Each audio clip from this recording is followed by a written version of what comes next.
Hey gang, what's going on? Kevin Goatee, gutting the sacred cow, you know what's up.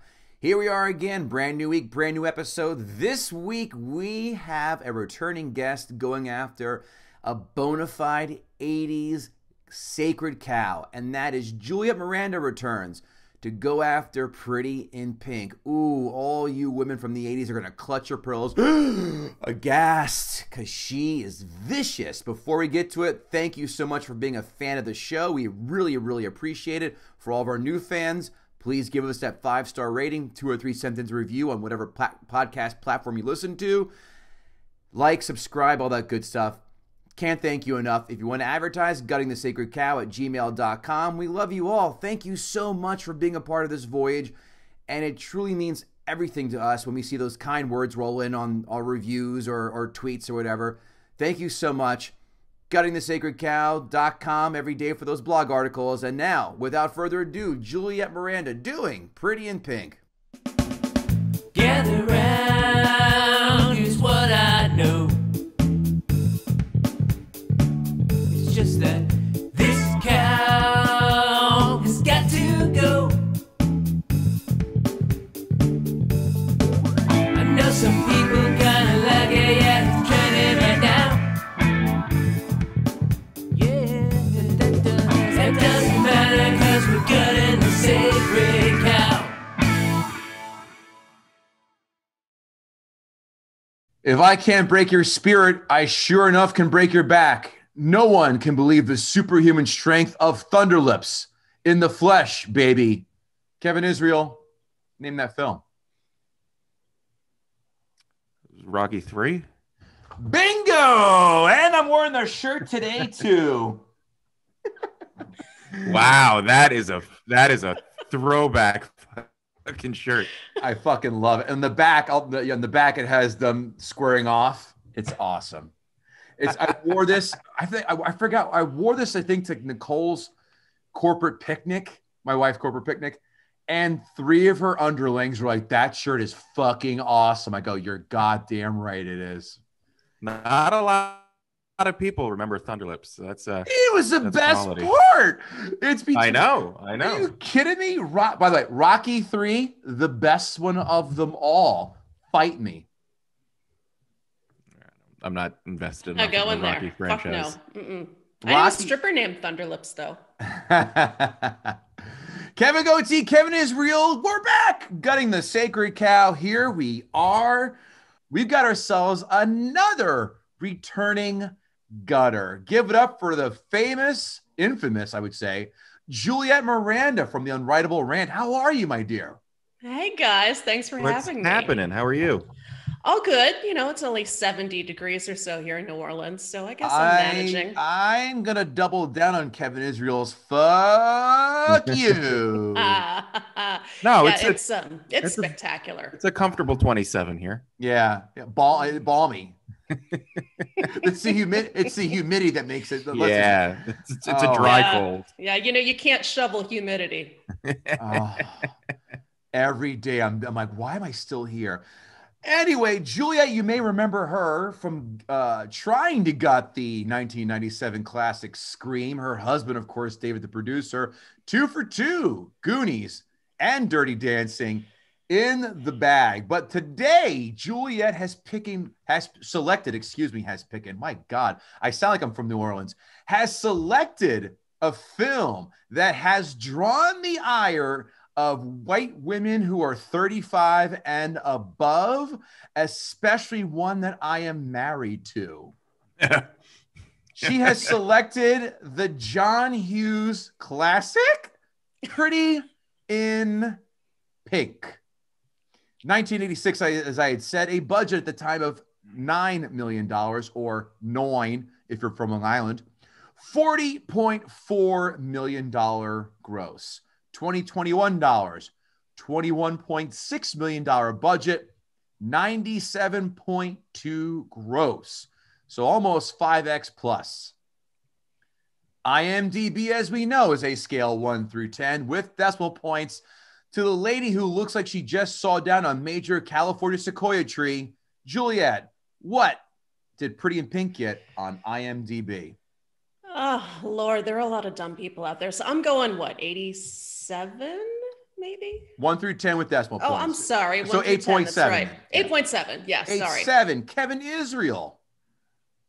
I'm gonna say a 7 flat. 6.8. I was so close. Really? Ooh. To the man wearing Fred Rogers attire. That's Mr. Rogers from the J.C. Penney line. Kevin Israel, what did the critics get on Rotten Tomatoes 1 through 100 score? Critics. 74. 74. Juliette. Yeah, I think this one was beloved by critics, so I'm going higher. I'm going like 80. Kevin Israel, get ready to enjoy 2 showcases. 75%. I'm back. Yeah. I'm back. Audience score, Juliette, same scale. What did Pretty in Pink get on the Rotten Tomatoes audience score? I'm sticking with something in the 80s. Okay. How about a specific 80s I number? don't know. 85. 85. Kevin Israel. I agree. I feel like this is where this gonna shine because audiences like this movie. So I'm gonna go 81. Well, let's not make it 1 pair of showcases. Let's make it 2 pairs of showcases. 81 on the nose. Wow, My God. this is my Somebody's night. cheating. Never. No, How dare you? Why? So he can have a nice Toyota Yaris to drive around? Right. I can tell all my friends who don't understand what I'm talking about. Could you imagine winning that shitty car on The Price is Right? I would drive that right into Contestants Row, all over the obese women from Omaha, Nebraska, with the Best Buy titty tags, as Dane Cook called it. And Yes. A girl I was friends with in college went on Price is Right, won Volkswagen Golf, but they always gave you like the base models. Of course. That like roll down windows and everything. And the way it works out, you end up getting it from a dealership. It was a whole thing. And she went in and she's like, I don't want that one. I'll just pay whatever extra to get the next couple models up. And she got I think she got like a GTI. She paid an extra $5,000 or whatever. And she had to pay taxes on the Golf as well. Yep. I'd be like, listen, Bob, I don't recognize Drew Carey. I go, Bob, you send Kevin Goatee right to the fucking Plinko board like a goddamn adult does. That's the only thing I am playing. Or the Yodeler game, because that shit is dope. Yodeler game's good. It's good. Quotes. Every time you go to the John, you lose IQ points. And I have to say that, Annie Potts, if you hold your pee in to retain intelligence, you'll die of toxicity and kidney damage. Looks like anatomy and physiology are certainly not required reading to work in a record store. And that's the only quote I have for this film. Ooh, burn. Sick burn. Get ready for more of those, Juliette. Kevin Israel, how about a quote? You could say that life itself is a stupid tradition. I don't remember that one. That's beautiful. That was the only sentence I took away, and I've already forgot the scene that it was set in. I want to say it was her father saying it. No, it's Annie Potts saying it. Was it? Molly Ringwald. Oh, you're right, because they were talking about the prom. Yep, yes, you're right, exactly. you're right. Mm-hmm. Juliette, I'm sure you've got a quote or two that you want to spew venom toward. Yes. Excellent. I hope they shrivel up and fall off. I recall that one. Yes, it's actually said by the one and only interesting character in the movie. Yeah. Gina Gershon. No, but it said to Gina Gershon. Yeah. That's right. That was just but I forgot who that other character was. I don't want to say anything. All right. You don't have to. Any other quotes, Juliette? All of them. What's it? That's not a name. That's a major appliance. That was cute. And improv, but cute. Anyone else? Anyone? Okay. 5 fun facts. The studio wanted, you're never going to guess this, Jennifer Beals to play Andy. Jennifer Beals of Flashdance fame, by the way, if you did not know that. You By said the way, Jennifer Biel, and I thought Jessica Biel. Yeah. By the way, Flashdance, I didn't see that till about, I don't know, 6 months, a year ago. That's pretty good fucking film. Give that a look. Is. I like it a lot. Yeah. It's got a strong story and good 80s dancing. And some nice perky boobies, too. The director wanted What 80s icon star to play Ducky? I'll give you a hint. The guy is synonymous in 80s family comedy films. Yeah, I know this one. It's Anthony Michael Hall. Bingo. Yep. But Molly Ringwald wanted whom to play Ducky? Do you know this one? Matthew Broderick? No. Juliette? You mean it wasn't the guy who wound up playing him? No. Oh, I have Ready no for idea. this one? How about Tony fucking Stark himself, Robert Downey Jr.? I can see that.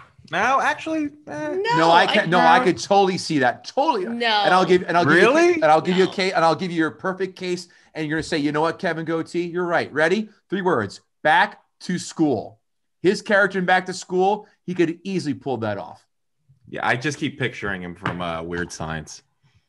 Fair. Being the dickhead popular guy. Yeah. See, that's how I'm picturing him too. He seems like a little bit too much of a badass. Yeah. The person asked to play Blaine, but passed another 80s, even 90s super star. I'll give a hint. He married a smoke show, and then she turned awful. Oh, well. That could be anybody, particularly out of the 80s. Who married Tawny Kitaen? Chuck Finley, pitcher for the California Angels and Indians. But that's not the answer, is No, it? it is not the answer. He's a pitcher. Crap. Kevin, got a guess? No, I have no idea. Charlie Sheen. This could have been a very different movie. Very much so. Yeah, it might have actually been cool. I was going to say something, but I let you take that one, Juliette. Good job. The original ending had Ducky and Andy together dancing to David Bowie's Heroes. The test audience literally booed at that ending. Ringwald said she would have been fine with that ending if Robert Downey Jr. had played Ducky. Another fun fact. Oh, bonus point. You're never going to guess this one either. Angelica Houston was eyed to play Iona, but Annie Potts got it because of Ghostbusters. Number 3, Andrew McCarthy wore a wig in the final scenes because he was doing a play, got called back for reshoots where he was playing a soldier with a shaved head. Number 4, the Ducky dance was originally supposed to be either State of Shock, which is the Mick Jagger and Michael Jackson song. No, I never heard of that fucking song either. Nope. And they also tried Start Me Up, but they could not get the rights from the Stones. Last one. John Hughes wrote this 1 week after finishing 16 Candles. It shows. Dude, take a vacation or go on a coke bender for 2 weeks while banging Ali Sheedy. That's my advice. Mm-hmm.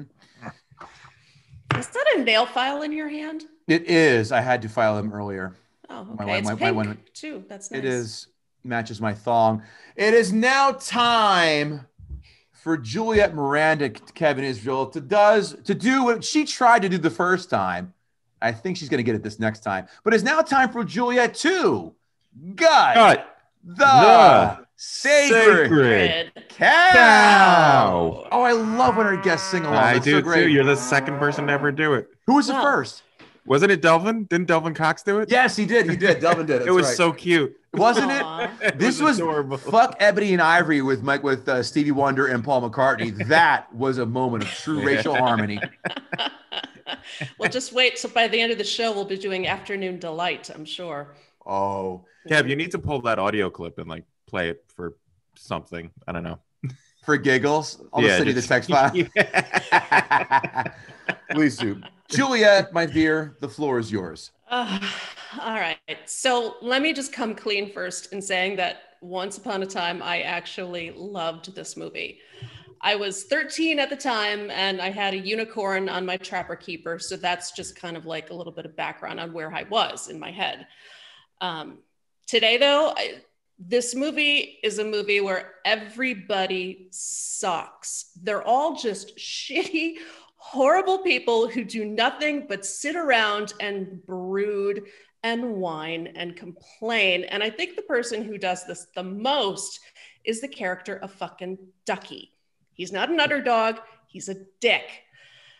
And you kind of figure this out in the first 5 minutes of the movie. You know, you see the guys walking down a hallway, and the first words out of his mouth are, "Hey, ladies, I can see to it that you're knocked up for the holidays." How does that make him a nice guy? It doesn't. I mean, at all. No. Oh, please, I need bourbon because I'm just disgusted by this movie.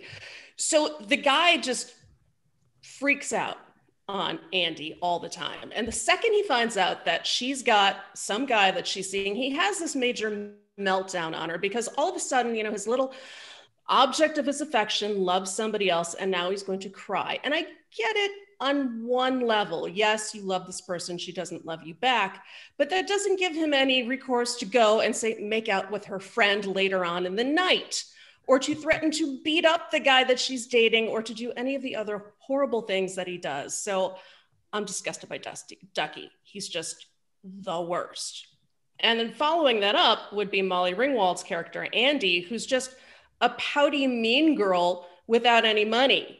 She's just like all the other girls in her school. She's judgmental, she's bitchy, she's cunty, and she just lays that all out on everybody that she's with, from Ducky to, what's his name, Blaine. Not a nice person. She goes on a date with Blaine, doesn't even want to do anything with the guy. She's just all whiny, like, no, I don't want to go to a party. People are scary there. And no, I don't want you to take me home because I don't want you to see where I live. She has no redeeming qualities whatsoever, other than the fact that apparently she makes her own clothing, which, point number 3, that is the worst dress reveal in the history of cinema. This prom dress is so fucking ugly. Where did it come from? My wife got so mad when she walked out. She hadn't seen this movie, and she was like, "That was all to make the dress worse." That's it exactly. I mean, yes, it's pink, yay pink, but it has no shape to it. It looks like a bunch of garbage bags strung together with, you know, a little bit of lace on the top, and then it falls below her knee. I don't know a single girl, at least in my high school, who wore any dress below her knee unless she was, you know, a nun. So no, not a nice dress, not a good dress. And then everybody else in this movie, like James Spader, normally I love this guy, but he's just so smarmy in this movie. He comes off kind of like a creepy uncle and not like another guy in school.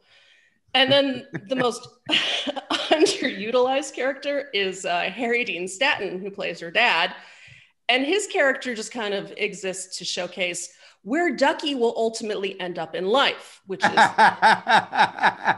That's hilarious. The guy has no love, and he just hangs around in a dirty wife beater and a bathrobe all day long. So yes, that's what's going to happen. But the worst part of this movie is that nobody gets any redemption in the end. You don't give a shit about the love story because you haven't actually had a chance to see anything grow. And then you see Andy come out in this horrible dress, and she's like, I just want to make sure they know they didn't break me.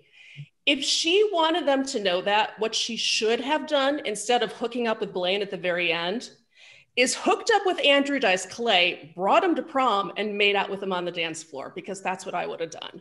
That would have showed everybody. So, fuck this movie. Wow. Give me a number, 1 to 10. A number 1 to 10 on how much it sucks or how much I like it. Your score, silly goose, of the film, 1 to 10. You know, this really hurts me because I like John Hughes. I really do. I thought Some Kind of Wonderful, which is what this movie was supposed to be and then ultimately became, is a great movie. I like 16 Candles. I even like Weird Science, but this movie sucks. I'm giving it a 4. I expected a lower score than a 4 out of you, I gotta say. It's just for John Hughes. It's just because I like him. Wow. I'm going to get into John Hughes' win-loss record later on, but I'm going to allow my co-host to go next because I went on and stole all the meat off the bone for the Karate Kid, and I feel bad for that. So, Kevin Israel, fire away. First of all, I'd like to kick this off with just a point. Andrew Dice Clay is in this movie. Yep. That's everything you kind of need to know about the movie. And by the way, he goes by Dice Man in the movie. I don't know if that's where he established the character name. If he was already the Dice Man, this was 86, Yep. right? So it was, it might have been already been the Dice Man. That blew me away. I'd never seen this movie before. I thought I had. I was sure I'd seen this movie. Turns out I've just seen 16 Candles a bunch of times, and one of them I thought I was watching Pretty in Pink. This movie, it took an hour before I finally realized what this movie was about. Every 15 minutes or so, I looked at my wife and I said, I still have no idea what the point of this movie is, other than these people just interacting with each other. The main character, Annie, whatever her name is, her day is mystifies me. She wakes up and she gets her lazy father to try to get to work. Then she goes to school where she looks miserable the whole time. Hangs out outside the school because I guess that's where the cool but like outside kids hang out. Then she goes to work at a record store, which apparently was in the mall. Then you only know that because they say it's in the mall. Then she goes to a bar where the security guard is Andrew Dice Clay, and she drinks for a while. And then she drives her Volkswagen, I think that was a Volkswagen Carmagia, home to her dad. What high school kid lived like that? Who got to have that? And they all just let them into this bar. And her best friend is somewhere between the age of 50 and 30. We were never really quite able to figure out. No. We do the math. No, I did the math because she says when she gives her the dress, she said, I wore this prom dress because I was talking to my wife who knows this film. By the way, Juliette, she loves Some Kind of Wonderful. So she'll agree with you on that. We did the math. She's 33. But she said, she's so 80. Because at some point she said something about I did this in the 60s. She said, well, when I was doing too many drugs in the 60s or something. Right. Like that. So she's 33. So subtract 17 out of 86 and it's 69. Yeah, I guess. That's her senior prom. So yeah, I guess. I was wondering the same. I was like, I thought they're the same age too. Until that part, I go, wait, what? Okay. I assumed she was supposed to be a couple of years older. But then when she made the 60s comment, at the same time that she kissed Ducky, who's 17, right, and seemed amazed by it. Here's my big issue with this movie is there's two big issues, and they're fatal flaws for any movie. One, the main moral of the movie, they take forever to get to it. And then when they finally get to it, they just beat you in the face with it over and over again. It's the class issue that we've seen time and time again, done much more artfully. Mm-hmm. This movie, all rich people have wavy blonde hair and wear white blazers and linen pants. That's what determines a rich person in Pretty in Pink. That's it. And you have a nice big house. Poor people all are apparently in punk bands. That's what poor people look like. They are constantly at odds with each other.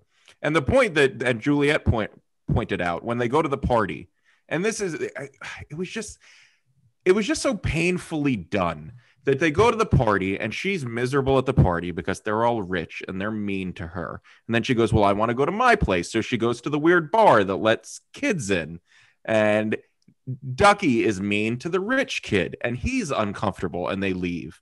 And it's like but it wasn't even compelling. There was nothing like there. It was just done so badly. And the fact that Kev pointed out that this movie was written 5 minutes after he did 16 Candles makes so much sense, because that's exactly how it feels. It felt like he finished that movie and was like, I want to do a movie that takes a look at social stratification and the effect on socioeconomic norms in high school. Wow. And literally that's all he did. You just sound like a 5-star. You just sound like a 5-star. You just sound like a 5-star critic review I'm about to read. But I feel like I really think that's what that was all he had. That's all he had to go on. There's no character development in any of these characters. Ducky starts off. Ducky, who apparently is a main character. I thought in the first 10 minutes that he was supposed to be her gay best friend. I was sure he was supposed to be the flamboyant, funny, gay best friend. And then when he makes the comment about impregnating the two girls, I was like, oh, he's being like a funny gay guy. Like he's being ironic. And then it went on and I was like, oh, he's actually not the gay friend. He's in love with her, which is bananas to me. And Juliette made a great point that he's a dick, but I don't think if you talk to John Hughes, he would have seen him as a dick. He was supposed to be this sympathetic character that was struggling with his feelings for Annie, and they were never fulfilled. And you at times you sympathize with him, and at times he's just an asshole. But there's no development of all of that. And then to put the nail in that coffin, the movie ends. And again, because I was watching it for the first time, I was like, oh, she ends up with Ducky. That's nice. At least that makes sense. That kind of closes us all together. And then she goes off with flowy-haired linen pant guy. And that's why nothing in this movie is satisfying, is because, like you were saying, it's about this class struggle. And in the end, everybody winds up with the rich kid. Molly Ringwald with Blaine, Ducky with the consolation hot chick at the very end who finds him attractive out of nowhere. And also Annie Potts, who winds up with that guy Terrence because she brags that he owns a pet store. So how does any of this play out like it should? By the way, because I did no research before watching this movie, when Annie Potts' character first came on, I was like, is this lady doing a bad Cyndi Lauper or a bad Janine impression from Ghostbusters? And my wife looks it up and goes, that is Janine from Ghostbusters. And I was like, wow, that's all she's got. That is her range of acting. She doesn't even try to do a different accent because nobody else in that entire town had that accent. I think it was supposed to be in California where it was taking place. And she had a Brooklyn accent or whatever that New York stereotypical accent is. It made no sense to me. So the movie, so the two problems are that the theme of the movie just is awful. And it takes forever to get to the point, and then they beat you in the face with it. And the second is there's absolutely no character development with any of these characters. Nobody evolves. Andrew, what's his name? McCarthy. I almost said McCartney. His character has no acting range whatsoever. He walks through the whole movie looking like he's kind of on the verge of crying. And then when you finally get to the point where he's supposed to make this realization, it's almost like he's like, no, but I was always like this. No, you weren't. You were a dickhead. You were supposed to evolve into this nicer person who's seen something, but he didn't even see anything. It's not like he went to her house and he saw how the other half lived and he realized. No, he just it feels like the whole time he just wants to fuck her, and he's trying to do it a different way than Spader, who, by the way, has the greatest hair of all time. The fact that guy went bald, he must wake up every morning and just look at a picture of himself in that movie and go, oh man, those were the days. Because he had a Labradoodle on his head that was just fantastic. And now he's an old bald guy. It's just, I think it's because of this movie. I think he made this movie and God was like, nah, fuck it. You're going bald. Oh. And his character also is terrible. There's just none of the characters work in this movie. He's hanging out outside the first time you meet him. He's hanging out outside the high school. It looks like he pulled in just to pick up, just to hit on what's her name. And then you find out scenes later that he actually goes to that school, but he's never in class. He's always just hanging around wherever Blaine or Annie happens to be, waiting to say something. That one scene at the end where she towards the end where she confronts Blaine and gives him what for and then storms off, and he's just like hanging out in the window like this, and he's like, I told you, bro. Like, what is he? Who is he? What is he? It was the most obnoxious scene. Like, he was just following Blaine around waiting for Annie to scream at him and he was going to get his little comeuppance in. The whole movie is just, it's so much 80s too. And I love 80s movies, and I love the 80s because it's become such a cartoon time. Like I always say that I'm a 90s kid, but I was sort of in the 80s, so I kind of get it. Like my sisters were living in this era, and I love seeing stuff in the 80s, but I feel like this wasn't like an 80s abortion. Like this was like we got it, and then he was just like, ugh, and it just came out wrong. And he should have been like, you know what, we're gonna go back to the cutting. We're gonna go back and refilm this. But instead, he was like, nah, put it out. I know it's ridiculous, but people are gonna watch it and people are gonna love it. And I think people love it because of all his other movies, and they just go, yeah, this one's good too. It's you know, it's him and it's her, and then it's got all the music in it, and the Ducky dance scene. Speaking of the music, that Ducky dance scene, and that makes a lot of sense what Kev said about the Rolling Stones now. Because he starts dancing and singing that song like that's a song that everybody knows. I'm like, come on, of course you know this song. And he starts dancing around, and nobody knows that song. Nobody's ever danced around to that song. Nobody's ever heard. I don't even know who sang that song. And they couldn't have found some other song dancing in I'm sunshine or something. Like pick a song that somebody knows. Dancing. What, Katrina in the Waves, Walking on Sunshine? Walking on Sunshine, yeah. Come on, don't pretend like you don't have that on your iPhone. I'll call you a liar to your face. Oh, but this movie is full of so much other awful 80s synth pop. I mean, they had to mix it up somehow. By the way, my wife loves this fucking soundtrack. When she drives, I'm like, she puts her phone and go, oh, God damn it anyway. I hate the music in this film. Hate it. The music was absolutely terrible, and it felt like it was almost making fun of the 80s. The music was so bad. Right. The scene where she goes in with the principal, and every scene, just everything happens kind of abruptly and without like real reason, and there's no I don't know if it's transitions, but she's in the gym. She gets in trouble for whatever she says. And then she goes to the principal's office, who I assume is the principal. You just have to kind of piece this all together. Like, by the way, you had to piece together that they were going to a private school, and she was there because she was on a scholarship or something, and everybody else was rich. Like he did nothing to give you any of this story. You had to piece it all together. Through the first 40 minutes of the movie, there was just them talking about nothing relevant with the plot. It was just following these people's days. But they did nothing to establish, like, oh, those are the rich kids. Like, there's that scene where she looks at the house and she goes, what do you think that house is like? Mm-hmm. And they don't really show the house, and they don't really establish that she's looking at it because it's like a nice house. And you don't get the idea that she lives. I mean, she says it, but you don't get the idea that she lives in a shithole. Like the whole point, the whole theme of this movie. When they finally get to it, they beat you in the face with it, but it took forever to make the point. And the point should have been made right in the beginning. Point should have been made up front. It should have been her like walking through dressed ridiculously, which is a whole nother thing.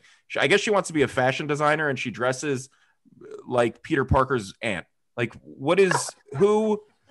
Aunt May gets a shout out on the podcast. That's great. Some people say there's a hero in all of us, Peter. It's terrible how she dresses. And the fact that she's supposed to be designed, her father's like, oh, it's amazing that you do this. It's amazing that you do what? She dresses like a grandmother. She designs it though. Everything about this movie didn't make any sense. And the one thing that didn't make the most sense is the fact that all of these guys, all of these apparently rich, successful, or well-to-do kids who can apparently get anyone, were all drooling over Molly Ringwald. I felt like I was left out of something because I don't think she's, number one, all that attractive. She wasn't all that interesting. There was nothing about her that made me think, oh yeah, I can see why, all these guys want her so badly. And to that point, James Spader shows up and tries to hit on her and she shoots him down. And then that never really comes up again till the very end when Blaine says, you couldn't get her. And that drove you nuts. But there was no point where he made that realization. That was never revealed. He never overheard. There should have been a moment where he overheard or he saw her and tried to kiss her or something. That was never given to the audience. So you never got that moment of, aha, he got it.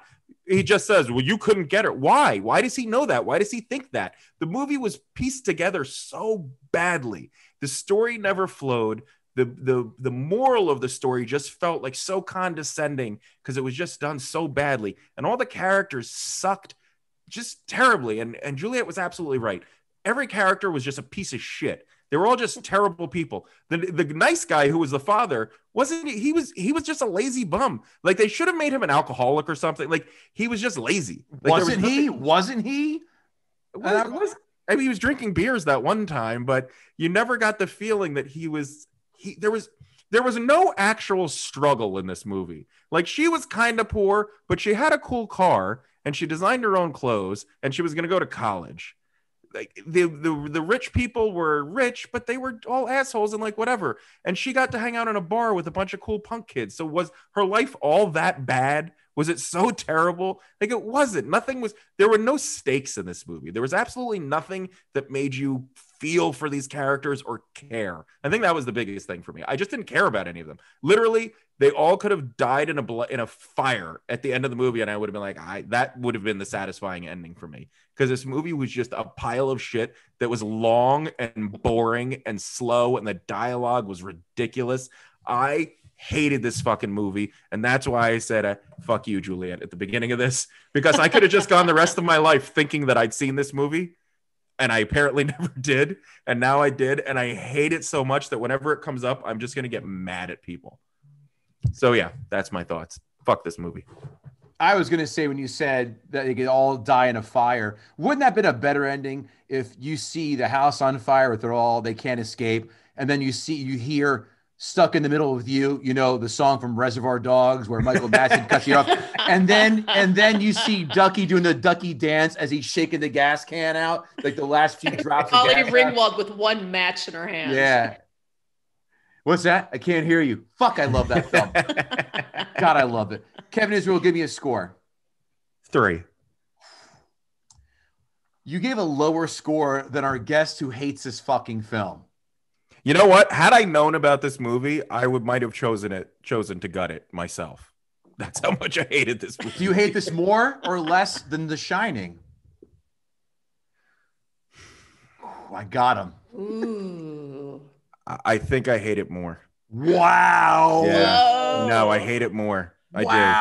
Because The Shining, at least it did get to like the end of the movie, that final scene where they show the photograph is like kind of eerie and it's kind of satisfying. And if you look at The Shining without the book, which was really part of my problem, it's not a complete disaster, but this movie just sucks. And the fact that people talk about it like it's this fun teenage romp or it's this meaningful it sucked. It was boring. It was never funny. It was never anything. These notes sponsored by guttingthesacredcow.com, where you can get yourself a pretty sweet hoodie. We'll see if we can get ourselves I don't know what else could we, a Wilson volleyball. I don't know. I'm just pulling shit out of my ass. If you want to advertise with us, guttingthesacredcow@gmail.com. We are always on the lookout for sponsors. Have us help you build your brand or product. Why is Harry Dean Stanton always looking like the town drunk who begs for money at the local bus depot? In every film. Ducky has the charm of decomposing chicken and spoiled milk. He is the theater nerd who no one finds funny and is quote unquote always on. In other words, my assumption of what Josh Gad is like in real life. 100%. Thank you. Dead on. I'm going to keep going. Good chance Ducky does improv right after high school. And finally, I knew that'd get you. And finally quits UCB because he'll never pass level 2, or he doesn't meet their quota of harassing women. Oh, he meets their quota. He's not falling short in that department. Well, listen, he only harassed one, or never mind. You're right. I'll change that. Next one. Is it possible to see Annie Potts without imagining her yelling, "We got one"? Nope. And I don't want to. Nope, me neither. Hard to believe that 2 dudes are chasing dusty-ass Molly Ringwald. She's nothing special on the eyes, nor has any attractive, interesting, or personable characteristics. She's a bread sandwich doused in milk. How is the most interesting character in the movie Annie Potts, even though she dresses like she got a $500 gift card from Hot Topic. By far the most interesting character. Shooting the kids at the kid's eye with the staple gun is hardly child endangerment. Those staples fly a max of 3 feet. And that's if you wind up like Aroldis Chapman bringing the old number 1. That's a fastball for you soccer fans out there. Just me shitting on soccer fans. Okay. Give him the heat. Things I brought to the club or in the bar back in the day. You ready? Keys, wallet, ID, and maybe some condoms if I was feeling lucky. You know what I didn't bring? A bag of fucking potato chips like Ducky did. You were going to say that. Thank you. Because the last thing I would need is having my breath smell like barbecue chips and vodka while talking to women in hopes of betting them. Yeah, Where does Doritos. that make sense? Yeah, exactly. Hold on a second. Let's make out. Cool Ranch? Nom, nom, nom, nom, nom. No, that doesn't happen. Have you mean in your fraternity you weren't in charge of munchies for the parties? I was social chair. Sorry.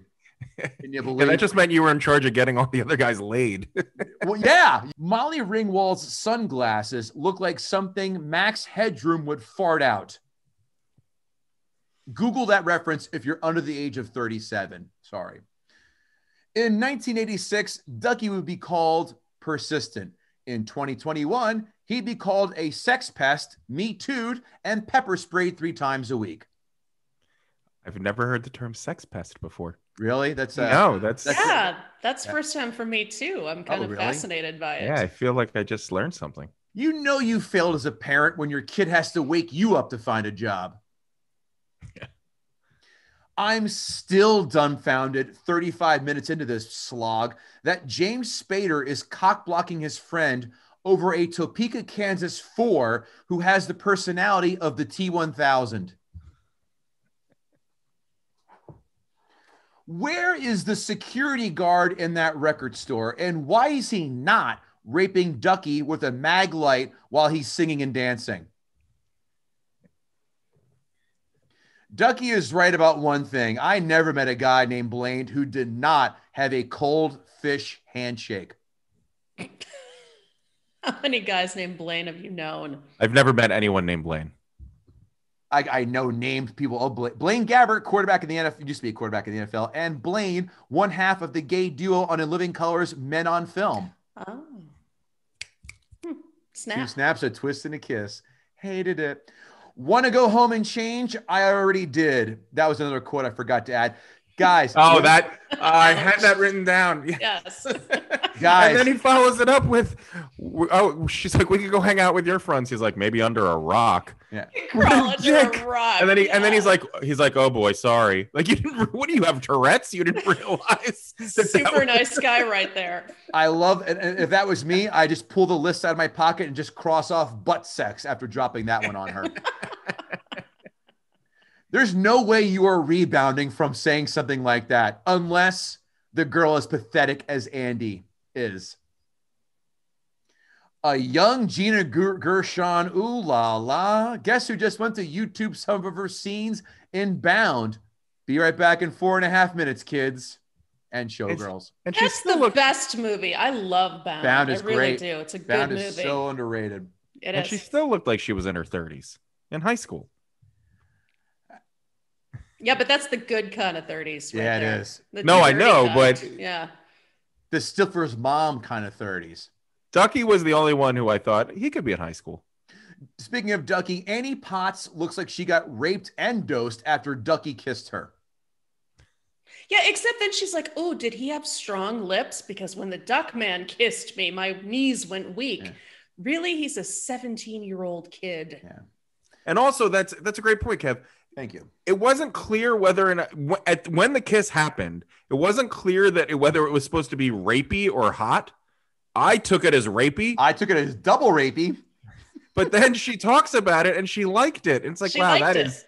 that was not the way that scene was supposed to go. You know what? Guess what? This is now Exhibit A in most rape cases now in courts across America. Your Honor, look, the precedent's been set. I mean, look, she liked it after She totally dug it. Yeah. The Potts defense. Yeah, the Potts defense. That's great. When Andy did not want Andrew McCarthy taking her home, I would have asked, why not? Did your dad forget to engage the parking brake and now you can't find your house on wheels? No? All right, I'll go fuck myself. You would have been wearing a khaki blazer. The slippers would not have been my forte. If another quote I did not add, but this is why it makes this section. If I was in a Turkish prison, I'd have a good time. This is the second time I've heard a Turkish prison reference in a film, the first being Airplane. Was this something back in the 80s, or did it get a bad rap from a tourist who tried sneaking cocaine into Istanbul?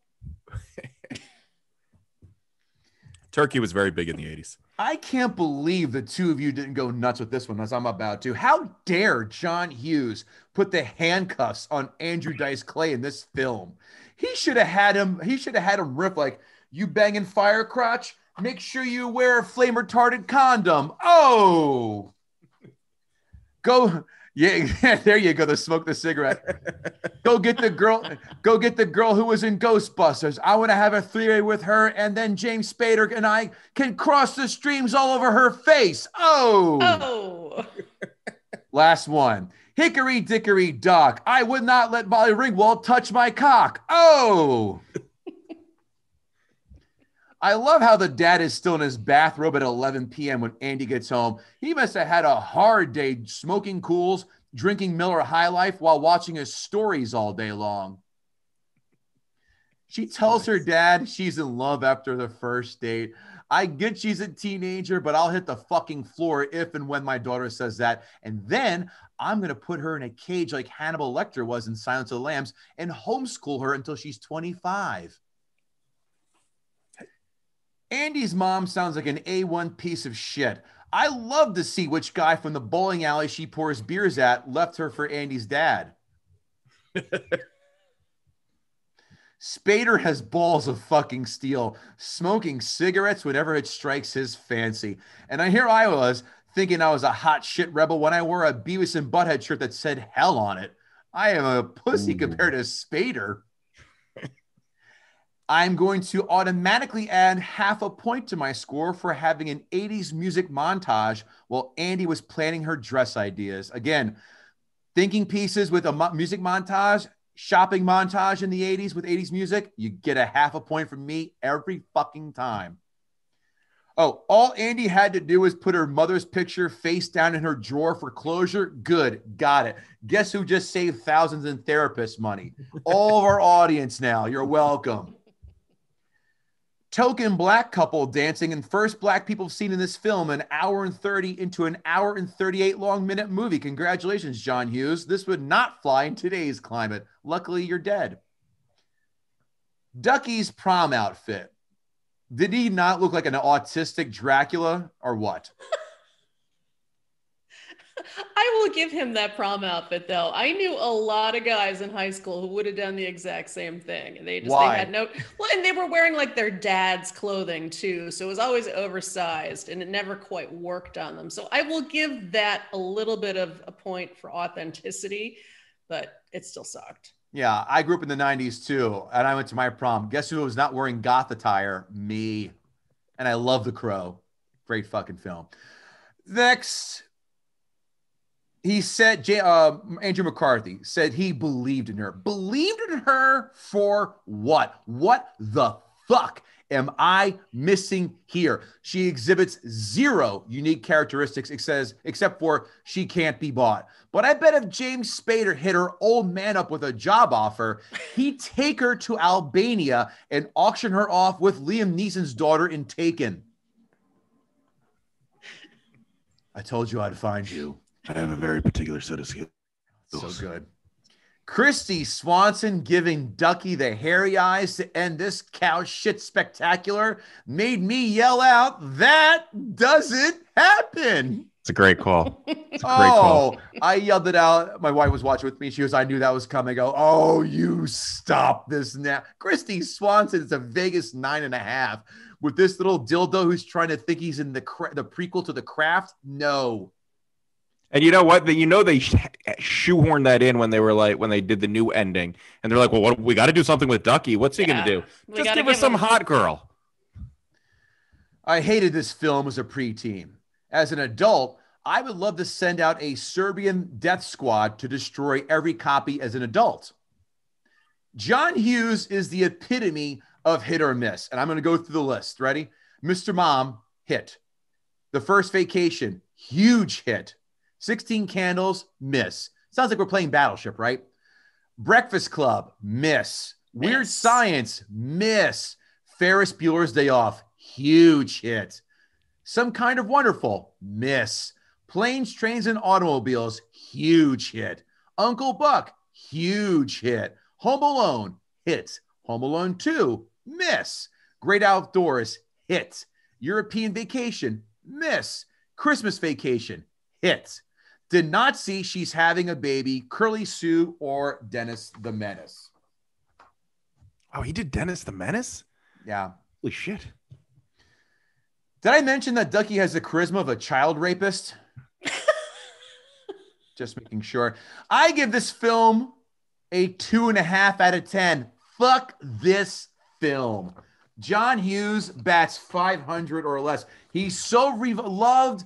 He's so beloved. There are films I love of his. Love. And there are films I fucking hate. This, Weird Science, holy shit, 16 Candles. The list goes on. 2.5 out of 10. This film is fucking putrid. Critics. Well said. Thank you. As for both of you as well. Critics, 5-star reviews. Pretty in Pink lacks the originality of 16 Candles and The Breakfast Club, but Hughes infuses just enough unique elements like Molly's signature pout to churn out one of the best teen movies ever. Oh, what? Ever? If that doesn't send shivers up your butthole, how about this one? It belts along pleasingly enough, but this frenetic, hard-edged comedy drama is too hackneyed to be entirely successful. That was a left-handed one. As irresistibly sweet as cotton candy. First-timer, yeah. First-timer Howard Deutsch is a nice surprise, too. The director. His precise, unexploitative direction is sympathetic to the awkward pauses in teen talk, to the mopery of First Love. Isn't mopery exposing yourself to blind people? Name that film. Kevin Israel's your favorite fucking film, Ghostbusters. He got arrested for mopery. Mopery? Yeah, exposing himself to the blind man. Where is that in the movie? What? Look it up. Yep. To the suicidal bravado of words spoken in heat. Here's a lot of words that mean nothing. Hughes' penetrating insight into the minds of 19. Oh, I take it back. I'm wrong. It's not Ghostbusters. It's Revenge of the Nerds. Take it back. My fault. I was Googling it. Yeah, I'm wrong. I'm wrong. It's Revenge of the Nerds. I was going to say, you don't know that? I'm wrong. Hughes' penetrating insight into the minds of the 1980s kids make this one of the best films to bear his name. Penetrating insight? To what? To a boring, dusty, fucking poor girl who does nothing to invoke any kind of emotion or reaction out of anybody? Oh. You know what? There are movies that I don't like that I can say, like, I guess I can see. You know, Napoleon Dynamite's one. I hated that movie. Kev hated that movie. But I get that there's some people that maybe that just strikes something with. I don't know, but I can see it. I don't know how anybody watches this movie and finds something redeeming or enjoyable out of it. There's nothing. I just don't get it. I wrote also, I forgot to add this. Beside this film reeking of this doesn't happen, the jokes are harder to find in this film than Crystal Pepsi is now. A nice 80s reference for everybody. Ew. Solid crit. Thank you. Gozer's not happy. I guess he heard his name in vain. Yeah. He was really pissed at you for pulling a faux Ghostbusters.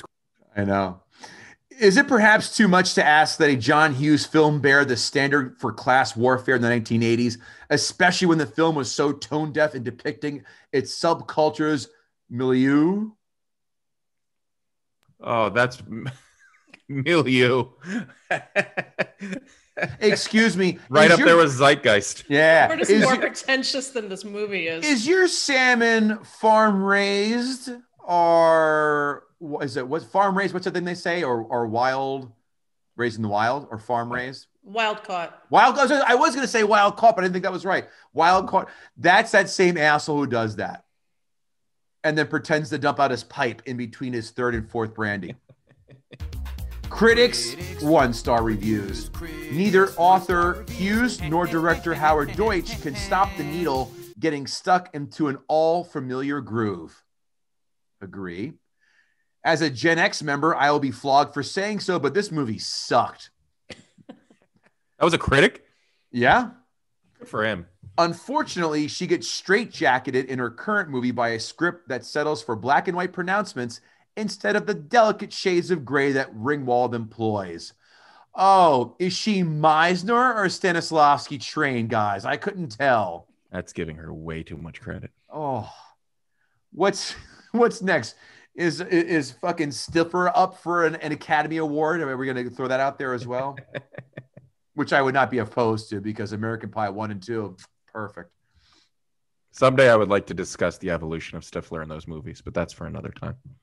By the sounds third, like a college course I would have taken in school. The evolution of Stifler. As much as I learned the de-evolution of Stifler, because in the third one, American Wedding was fucking cringy, awful. He just he goes from being like a jockey asshole to retarded.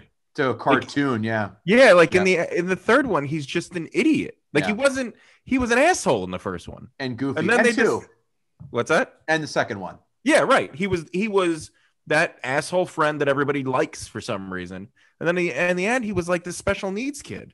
It was completely anyway. Go on. And he learned life lessons in the third and fourth films. Right. Only for you. Last one, and this one is a hilarious one. I wouldn't want to be there when Ducky finally detonates. What is he gonna put on? That's good. What is he gonna put on a suicide vest and yell Allah Akbar and then go to? Yeah, no, he's Columbine. Yeah, he's going school shooter. Amazon 5-star reviews. This is my absolute favorite. This is one of my absolute favorite movies of all time.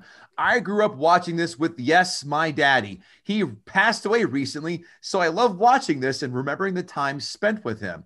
Not to mention, it's just another great 80s movie. And who doesn't love Molly Ringwald? I watch it with my 17 cats. Ew, show me on the doll where he touched you. That just sounds gross. Especially his dead hand where it touches you now. I was a teenager in the 80s, and like many kids of that era, love this movie. It most definitely is a classic 80s movie. In any case, I let my own kids watch it, and they both thought the hair and clothes style were old and funky. Does that make me old and funky? I sure hope not, because those were some of the best years of my life. And that 80s music, when music was music and not noise like it is today. In any case. Get off my fucking lawn. Was that the punchline there? Because, ugh. Right. In any case, I'm a girl of the 80s. How can I not like this? There's so much that resonates here. The soundtrack, the clothes, Annie Potts. I've always been on the fence with the ending, but I accept it. Last one of this one. Basic synopsis: girl falls into a love triangle when a rich boy takes note of her, vying with her lifelong friend for her affections. I never liked that theme. It's medieval, and I get a flashback back to Camelot when Guinevere was singing about the knights spilling their blood for her. It's very creepy, gentlemen. Women who like men brawling over her has serious issues and a need for a profound psychological assistance. Don't hate on the Amazon reviewers. You know it's true. It wasn't really a love triangle anyway. She didn't want him. You're right. It was like a love line. It was like a line. Well, this person just might have come back from eating dinner at medieval times. What about you guys? You think the same? Yeah. Forsooth. Amazon 1-star reviews.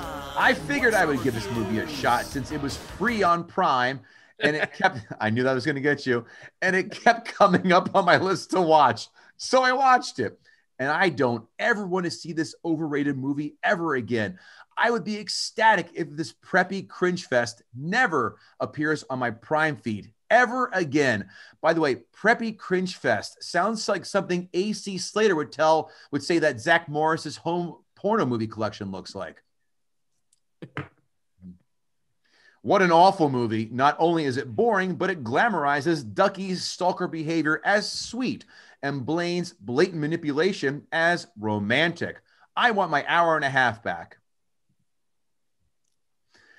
A dated preteen flick. The entire movie, I just could not suspend disbelief because Molly Ringwald isn't pretty at all, and her personality is also lacking, yet all the guys in school want her. She dresses like an 80-year-old grandma, and her perm grandma haircut is just appalling. She is a weird mixture of humorless, moody, insecure, pushy, and shy. Her best friend is a stalker creep. Let's just call him sexual harassment nerd, as he comes on the two high school teens that he doesn't know by saying he will impregnate them both. Easily the low point of the whole movie. I assume this was meant to be comedy. I'm sure Harvey Weinstein would think this is hilarious. Her jerk boyfriend isn't really sure if he likes her or not and blows her off. Never a good sign for relationships. I love James Spader and Andrew McCarthy. This movie made me like them less somehow.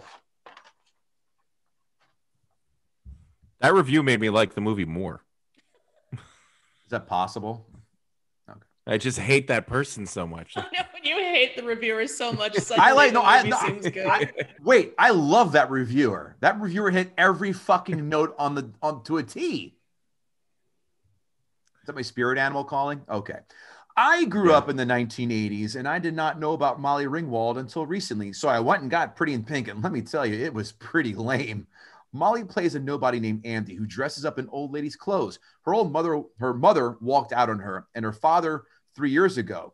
And so Andy's decided to change her role from being a daughter to a substitute wife. Her dad is a loser who's too lazy to get a job. And every morning, Andy wakes him, serves him breakfast, and nags him about having to find a job. Nagging to put food in their fucking table, right? That's a horrible thing to do. Okay. Anyway, she has a screwed up friend named Ducky, who is more annoying than funny and is in love with Andy. But Andy is in love with this rich guy at school named Blaine, who isn't even hot. Basically, the movie is about poor Andy in love with rich Blaine. The acting was okay, but the story was boring and unbelievable. Molly's wardrobe was horrendous, and that prom dress she wore at the end should have been ripped off her and burned. It was that awful. Signed, Lindsay Lohan. Kevin Israel. Did Juliette Miranda gut the sacred cow? You know, Juliette, I know your performance on your last appearance was not, the result was not what you had hoped for. But this time, you came back with a katana in each hand, and you did one of these to the head. Oh, the scissors move. Yeah. Tell me it was Ducky's head. Oh, it was Ducky's head in the cow's mouth. Yes, you got this piece of shit, and I'm so happy you did, because everybody needs to know. I want everybody to listen to this podcast now, not because I want to get famous and successful and just do this for the rest of my life. We're gonna cut that right out of the podcast. Because I don't want anybody to ever watch this movie again, and I need the people to wake up from the trance they're in about this.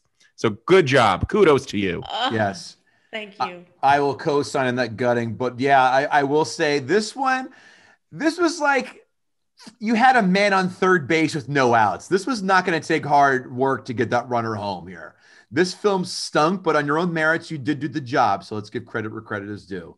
So well done, Juliette. You can now tell your husband that, hey, guess what? I'm also a gutter in this bed. Let's make speaking of, he was so annoyed that I had to watch this movie and that I subjected him to it. And he wanted me to tell y'all that he thought I should call Molly Ringwald Molly Ringworm because all she does is fester on screen. Ooh, Oh, sick burn. Yeah. He did tag us on Facebook. I said, well, Yeah. I'm pretty sure that this is payback for making you watch The Goonies and Dirty Dancing. I did take a little bit of delight in this. I would watch The Goonies 5 days a week to not have to watch this again. Oh, 100%. Absolutely. Yeah. Dirty Dancing 2 days out of that week. Yeah. Juliette, where can the good folks find you and what are you up to? Well, I host the Unwritable Rant podcast and I do the Bourbon Soaked live show on YouTube. So if you want to hear any of that nonsense, just go to my website. It's theunwritablerant.com. Kevin Israel, how about yourself? What are you up to? Oh, well, thank you. KevinIsrael.com. Comedy's sort of coming back, maybe. I don't know. It could, it might not. Check my website and get my album, The Struggle is Real, on iTunes and everywhere else that you get audio. And keep supporting us. Give us a review. I'm going to do Kevin's job right now. Go on whatever your podcast platform of choice is and write a review. Just a couple of sentences saying that we're funny guys. That's all it takes. It helps us. There's these fucking algorithms out there. You people probably don't know about this. And what the algorithms like to do is they like to bend over hardworking, really talented podcasters and just fuck them right in the ass. That's what the algorithms do. And the only way we can beat the algorithms is with your support. So please give us a 5-star review, write a review, and just contribute. That's all we ask. We'll keep making you laugh. We'll keep bringing on wonderful guests like Juliette and tearing apart movies. And you just have to spend 3 minutes of the day doing a little bit of work for us. Yeah, and we also accept tips at Kevin Goatee on Venmo. Don't be shy. This shit doesn't pay for itself. Leave a tip. It's also on the YouTube page. We stole a page out of your playbook, Juliette. I do mine through PayPal. yeah, that too. Venmo, PayPal at Kevin Goatee. It'll help.